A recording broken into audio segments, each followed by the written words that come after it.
જોડે લઈ જાઓ.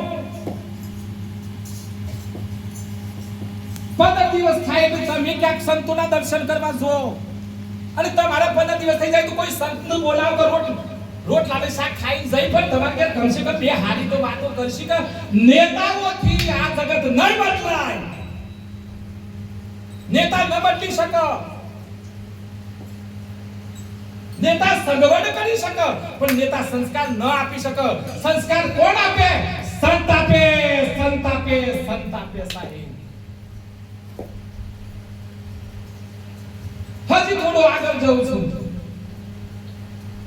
ઘણા દિન થાય મેં અહીંયા આવીને પૂછ્યું, વડીલો અહીંયા બેઠા માતૃશક્તિ, ત્યાં મેં આવીને પૂછ્યું કે ગોમનો કેટલો સોરો ભણશે? કે બધો ભણશે. પછી મેં પૂછ્યું કે નોકરી વડા ગોમમાં કેટલા કરીશ? એટલી મને એક કીધું કે એક ભાઈ જીવીમાં ચડ્યો. ભાઈનું ખૂબ ખૂબ તાળીઓથી બતાવો, બતાવો.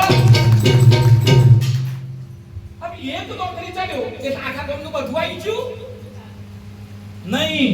એ ભાઈની પાછળ આપણે દરેક ઘરમાં એક એક છોકરો નોકરી ચડાવે ને, એવો સંકલ્પ લઈને ઘેર જો.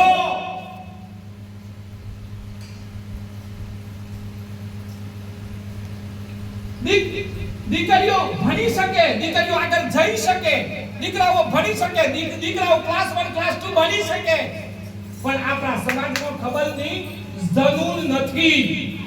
જનૂન ખલાસ, વીરતા ખલાસ.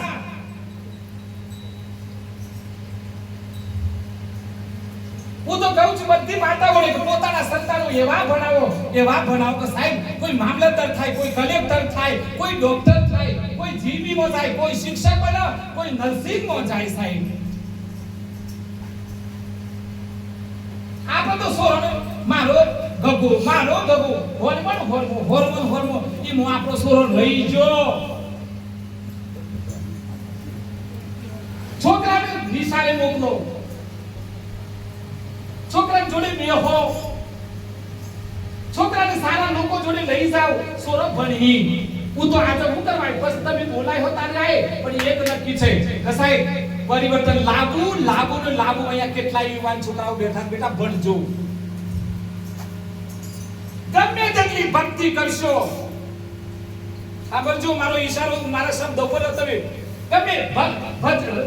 ભજન કરો, પણ 3 વસ્તુ તો જોઈશે જ: જ્ઞાન, ભક્તિ અને કર્મ. જ્ઞાન એકલું તમે જ્ઞાન લેશો અને 2 વસ્તુ નહીં હોય તો નપાસ.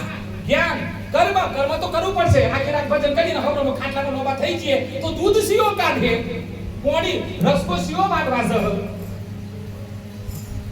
એટલે જ્ઞાન, કર્મ અને ભક્તિ આ 3 હશે ને, ત્યાં સુખ રહેશે, સુખ આવશે, સુખી થવાશે. એટલે હું તો 2 હાથ જોડું છું. હું તો આજે તમને ભજન તો બધો આ છેટલો બધો એક કર્યો.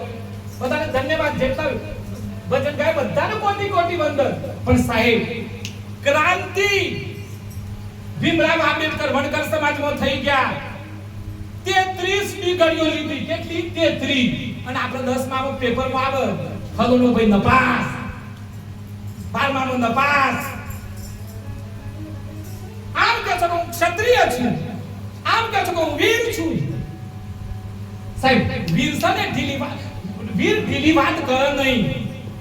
પેલા જમાનામાં આમ યુદ્ધ લડવા જતા ક્ષત્રિયો, ત્યારે ઘરવાળીઓ આમ તિલક કરી કે જો ભાગી ના આવતા કોકને મારી નાખજો. એ સમાજ બેઠો છે. ભીમરાવ આંબેડકરે 33 ડિગ્રીઓ લીધી. આપણે બેટા એક ડિગ્રી લઈને સરકારી નોકરીમાં જોઈન્ટ થઈએ. અશોક જે ઘેર સંતોના સન્માન. હાલ બેટા મારી પાસે